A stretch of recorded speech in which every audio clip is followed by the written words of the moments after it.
Welcome to another episode of our video series of the mechanics of human cognition. It's great to be back. How's your week been? It's been productive, but also a little overwhelming, I have to say.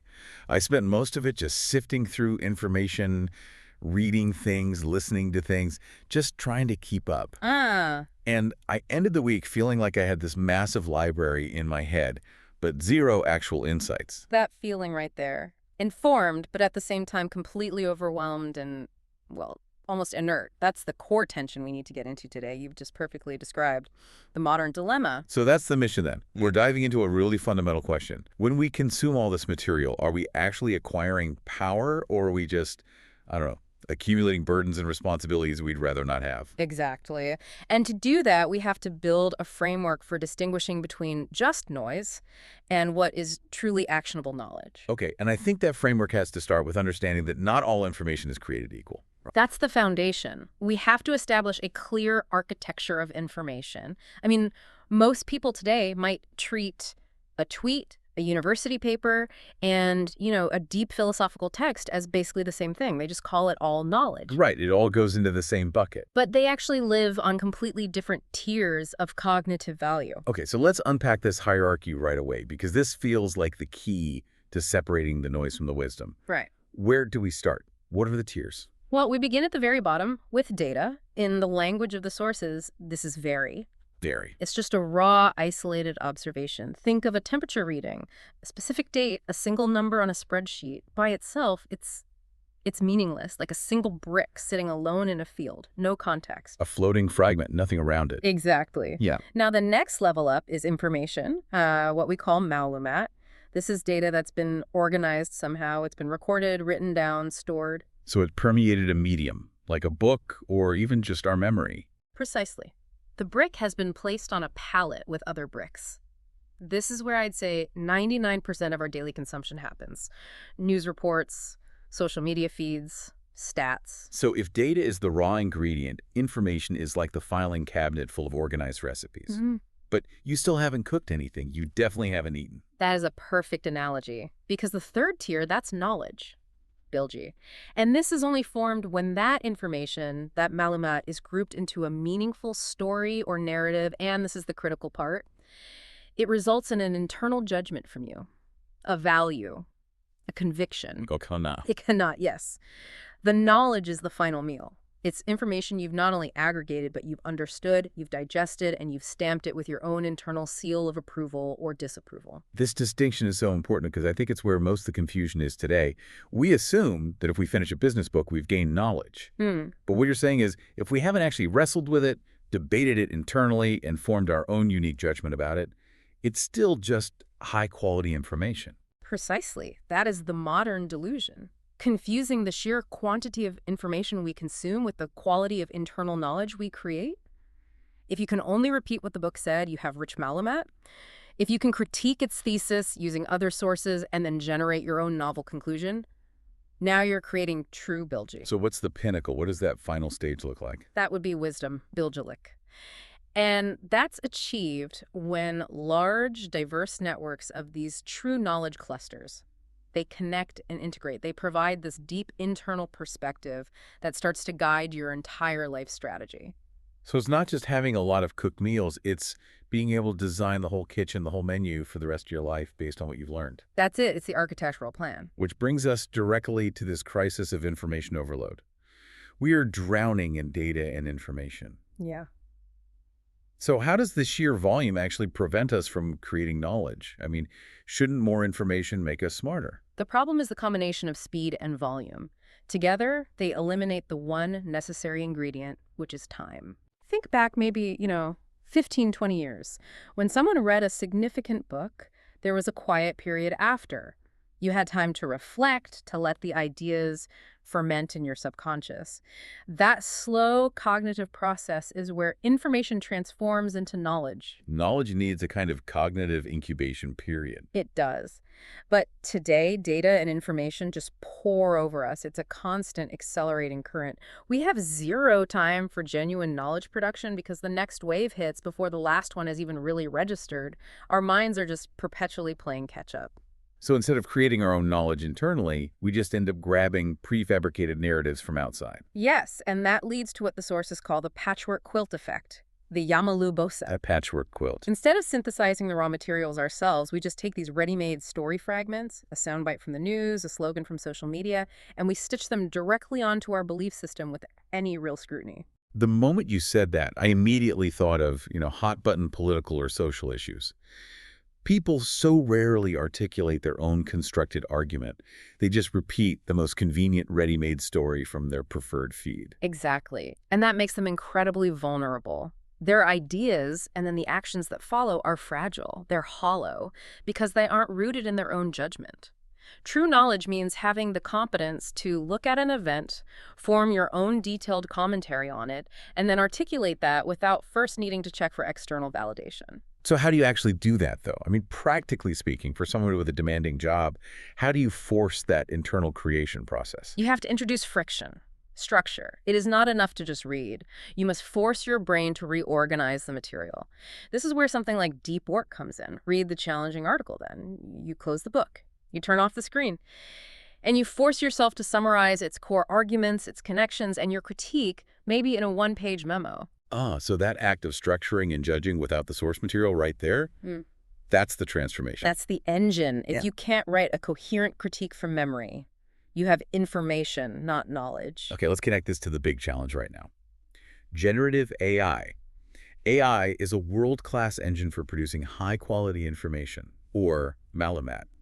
It can synthesize millions of data points into a flawless essay, but that's its knowledge, not yours. And the temptation is just to copy and paste, to become a passive recipient. But the real power only comes when you use the AI's output as your starting Malumat, and then you subject it to that friction we just talked about. You critique it, you merge it with your own insights, you generate a new understanding that is uniquely yours. Right. If you just rely on the AI to form your opinion, you just have a borrowed perspective. You do, not genuine knowledge. So, okay, let's say I do this. I create real knowledge. I have a solid internal judgment.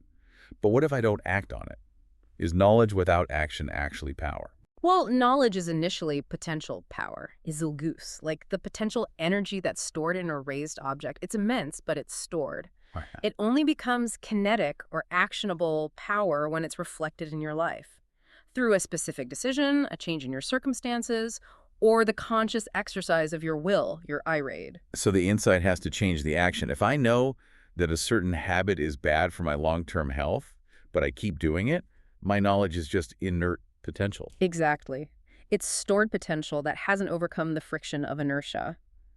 The people who succeed in building their own world are those who consistently translate deep knowledge into kinetic power. And the ones who don't. They become the manipulated crowds. Their actions, whether it's protesting or sitting quietly, are dictated by these external information chains. They're operating purely on ready-made information. And if we see resisting that manipulation as the goal, then the path to freedom, it really starts with a fundamental challenge to yourself.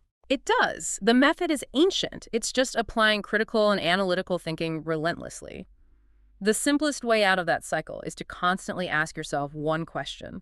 How do I know this to be true? Not where did I read this, but what internal judgment have I actually formed? And the honest answer will often be, I didn't, I just received it. I never did the work to internalize it, yes. Okay, but if we accept all this, that self-generated knowledge is the path to freedom, we have to talk about the cost. Does knowing something truly create a burden that most people, pretty understandably, want to avoid? Yes. Knowledge inherently creates a movement necessity, a harakat mekbiriyeti. A movement necessity. It demands that you move, or that you stop moving with the crowd. It immediately introduces friction against the easy, comfortable path of least resistance. And that friction sounds, well, uncomfortable. It means you have to stop and think, which is hard work. It is. Knowing can be painful. The source material notes it kirlandir. It brings sorrow. It brings doubt, hesitation. But that doubt isn't a sign of failure. It's the mechanism that increases your perceptual resolution. It forces you to get more data, to build a higher resolution map of reality. The pain is the friction that's necessary for growth. I can see why most people would just prefer the comfortable automatic pilot, though. It minimizes all that effort. Of course, that's the appeal. And while deep knowledge is always beneficial to your state as a human being, the situation you're in might make it temporarily disadvantageous. How so? Think of the metaphor of a tall person in a room with a low ceiling. Knowledge makes you cognitively taller, so you're going to bump your head a lot more often than the person who's on autopilot. You see problems and contradictions that others just ignore. And that bumping your head phase, that's where most people probably give up. That transitional period is a necessary hardship. I mean, the passage from a life on autopilot to a thoughtful, wise life is often accompanied by real physical stress. Ulcers, intestinal issues. The mind is forcing a deep structural change against decades of comfortable inertia. It's like the caterpillar in the cocoon. It is a necessary struggle. But if you endure those painful times, that emerging wisdom eventually leads you to a place of safety and comfort. Sahili salame tukarir. So let's talk about the consumption side of this. We could call it information gluttony. Since our capacity to generate knowledge is finite, we have to be selective about what we take in. Is there such a thing as useless information? Absolutely. Our time and our mental bandwidth are limited. If the data or information we're consuming doesn't contribute to our own personal wisdom, to our bilgelik, it is ultimately useless for our life's journey. And the modern era is defined by this Malumat information gluttony. Information gluttony, I like that. We're all reading constantly. Tweets, headlines, slogans. But we lack the focused attention needed for the long, coherent chains of thought that actually transform us. So we're reading more, but focusing less. And that leads to what you call brain rot, or Beyin Fesadı. It's a state of mental confusion, of helplessness. We lose the ability to make our own internal judgments. We just outsource our critical thinking to the crowd. If you have to check the follower count or the number of likes on a piece of art to decide if it has merit, you have failed to produce internal knowledge about value. You've outsourced your entire perspective. This push for independent thought, it seems like it would naturally require stepping outside the rhythm of the herd. And that can bring on a period of, well, painful loneliness, can't it? Breaking ties with your current community. It is an early and necessary phase. True thinking demands some separation. You can't hear your own judgment if you're constantly listening to the noise of the crowd. But humans are relational. We need community. We are. So wisdom eventually requires finding a new, suitable community that reflects your changed perspective. You know the saying, we are the average of the 5 people we spend the most time with. The wise person must eventually seek new connections to accelerate their growth. Isolation should be a tool for creation, not a permanent home. Okay, finally, let's revisit that oldest counter-argument. Ignorance is bliss. If knowledge is so painful and demanding, why not just choose the comfortable numbness of ignorance? Because ignorance only offers comfort. Or, more accurately, it offers anesthesia. Anesthesia. It dulls the pain of perception. It minimizes effort. But anesthesia is always temporary, and we should never, ever confuse being anesthetized with true happiness. Knowledge, by forcing us to create structure and make wise choices, brings virtue or erdem. And virtue is the mechanism that delivers genuine life satisfaction. So what's the root of true peace, then, of huzur? How is that different from the comfort of ignorance? The etymology of the word tells us everything. Huzur comes from the Arabic root hadara, which also gives us the word hazur, meaning ready. To be truly peaceful, you must be ready. Ready for change, ready for the unexpected, ready to live, and ultimately ready to die. So an ignorant person is just numb. But when that inevitable, unexpected moment arrives, they are completely unprepared. And their numbness turns into shock, fear, panic. Ignorance becomes the greatest hell precisely because it leaves you unprepared for reality. Knowledge and wisdom, they are the ultimate form of readiness. They grant you the internal architecture to face life's turbulence with tranquility. That contrast, anesthesia versus readiness, that's a really powerful frame for this whole discussion. And it highlights why what we're doing here, inviting people to stop and think in this accelerating current, why it's so crucial. It's like offering a moment on a lifeboat, a noon Gemilleri, to start that process. We're just inviting you to do the internal work, to move from raw data to your own self-generated knowledge. And we really hope you, the listener, answer that call. Since true peace, Hazur, requires you to be ready, Hazur, we want to leave you with one final thought to mull over. What is the single difficult truth or looming change in your life that your current knowledge is preparing you to face? What one critical question about your life are you resisting asking? And what is the minimum data you need to start formulating your own knowledge about it? Seek the pain of resolution, not the comfort of anesthetic ignorance. Go generate some knowledge. We'll see you next time on The Mechanics of Human Cognition.